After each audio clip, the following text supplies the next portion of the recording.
Hello and welcome to another edition of the GSMC College Football Podcast, presented to you by the GSMC Podcast Network. Today is Wednesday, April 23rd, Draft Eve, big day for football in general. Obviously, college guys going to the next level tomorrow. This is going to be a draft-heavy show. We're going to talk a little bit about the top 5 running back prospects in this year's draft. Also going to discuss picks 6 through 10. Going to do a little mini mock draft. We did 1 through 5 yesterday. I'm going to do my picks for 6 through 10. We're also going to talk a little bit about the portal, do some winners and losers there in this spring window, programs, teams that I think either did really well or maybe not so much. Also going to discuss just some draft rumors, things going on the mill right now. This is obviously right up to the final hour. Draft days tomorrow. There's going to be a lot of misdirection right now. So, going to talk about some of the rumors. And then we're going to end off by kind of revisiting last year's 2024 top 10 recruits, see where they are now, and kind of see what they're going to do this upcoming season. But first, before I get into any of all that, I just want to remind everyone that this show is all about you. We love hearing your comments, your insights, your questions. We want to make this show as interactive, as exciting as it can be. One way to do that is to use the Super Chat feature. Just click the $ at the bottom of the chat box to send in your comment or question there. This ensures that your comment gets on the air, gets read. It's also just a great way to support our channel. We can't do what we do here at GSMC without your ongoing support. We're so grateful to have you here as a part of our community at GSMC. So, I want to talk a little bit about running backs today. Running back has kind of been an interesting position in the NFL the past 5-10 years. Obviously, we've seen the league go to a more passing-based just league overall. But last year, past couple years, with the year that Saquon Barkley had, guys like Derrick Henry, we've kind of seen almost of a renaissance at that running back position. I think this is a really, really strong running back class. I'm excited about a lot of these guys. I think there's probably 10 starting level running backs in this year's draft class. But I just want to talk about some of them. Obviously, the main guy, the number 1 running back, Ashton Jeanty. A lot has been said about him, but I just want to go over again. Just the numbers, the sheer numbers of Ashton Jeanty. Unbelievable. Last season, 2,600 rushing yards. 2,600. That's more than guys pass in a season. Jackson Arnold had 1,400 passing yards last year. Ashton Jeanty had 2,600 rushing yards. Unbelievable. Almost beat Barry Sanders' record, which has been standing for like 40 years. Just a crazy season. 7 yards per carry. Still had 29 touchdowns. 29 rushing touchdowns. That's unbelievable. I mean, dude, it's crazy numbers. It's just unbelievable. 23 catches still. So not only was he running the ball, still catching the ball out of the backfield. And then 2023 too, had 1,500 rushing yards. Had even better of a season out of the backfield that year. 43 catches, almost 600 receiving yards. This guy is the total package. I think he's pretty similar to an Alvin Kamara type running back. Can do everything out of the backfield. Super explosive. Has great balance. His vision is unbelievable. This is a kid that's a once in and every 5-10 years type of running back. I think he can change a franchise. Just the type of player he is, that caliber. Obviously, Ashton Jeanty, number 1 running back in this class. That's not a question to me. Next guy, though, I think Omarion Hampton really isn't that far behind him. I don't know if he's a franchise-altering player, but I think this is a guy that can be a bell cow and can be a really effective running back at the next level. 3,100 rushing yards over the past 2 seasons.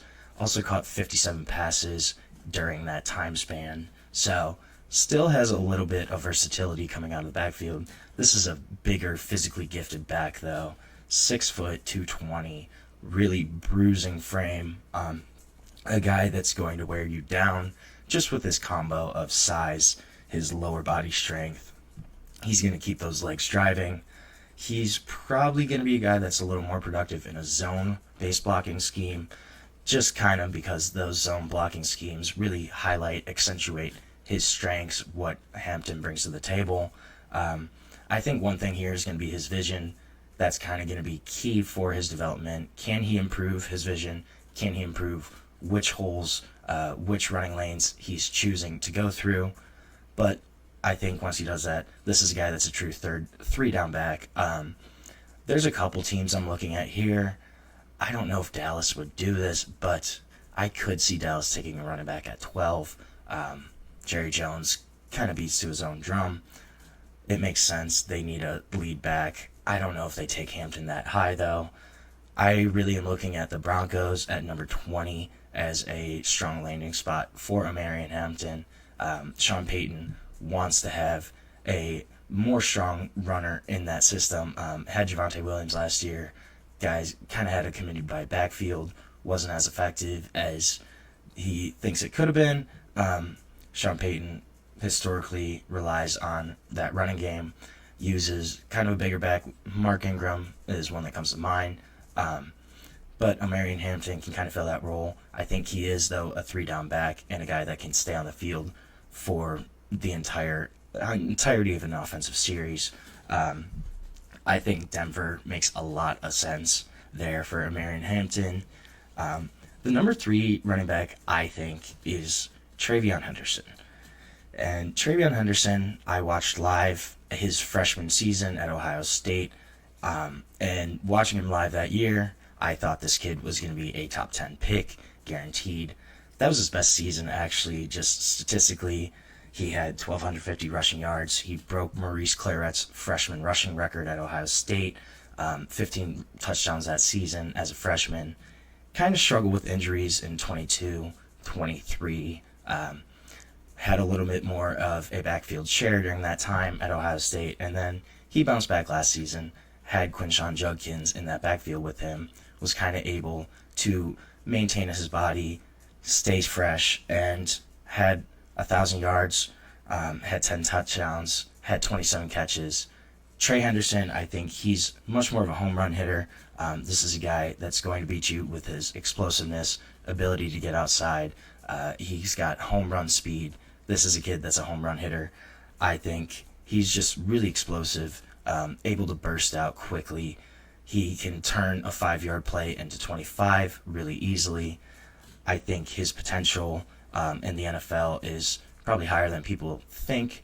This is a really talented running back. TreVeyon Henderson, he was also the number 1 running back in his class just coming out of high school. So a guy that's always been really highly regarded. I think he'll probably be a good speed, third down kind of back. Maybe working his way more up into more carries. I think he eventually can take over as a primary ball carrier.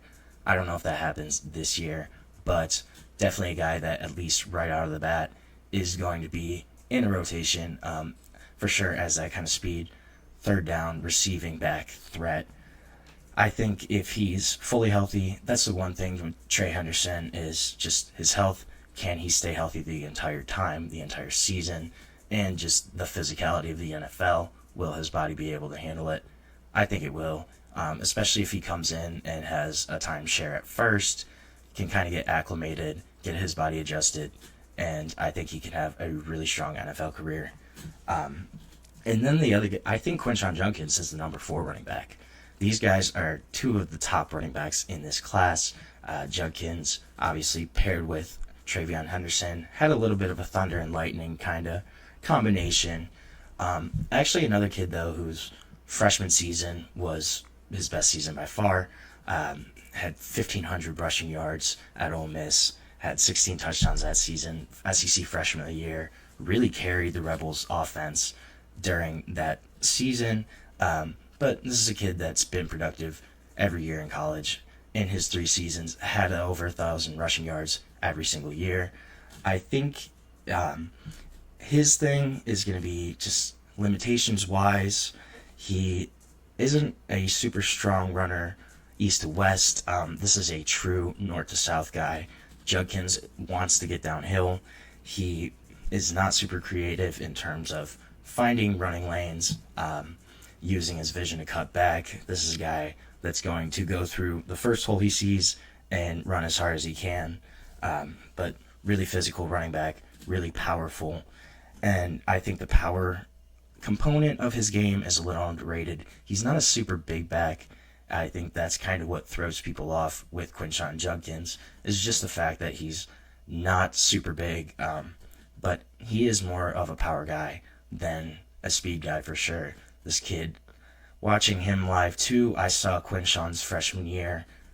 Was another kid where I was incredibly impressed by what he could do as an 18, 19-year-old freshman. I think he's another kid that still hasn't really fully developed. He's probably a little closer to final form than some of these other running backs on the list, just with the way he kind of structures his play style, his game. But I think he's a stud. I really like Quinshon. I'm a big fan. My number 5 running back, and his ranking is kind of all over the place, just depending on where you look at who is kind of ranking these people. But I think Cam Scatterbo is the number 5 running back in this class. Arizona State, he's one of my favorite players in the class, easily. Just the way he plays, the chip on his shoulder, one of the greatest motors I've seen just from a college athlete. You can see it through the TV screen. It's unbelievable, just the kind of emotion, how much he puts into the game of football, which is something that I think a lot of people respect, definitely a lot of his teammates respect.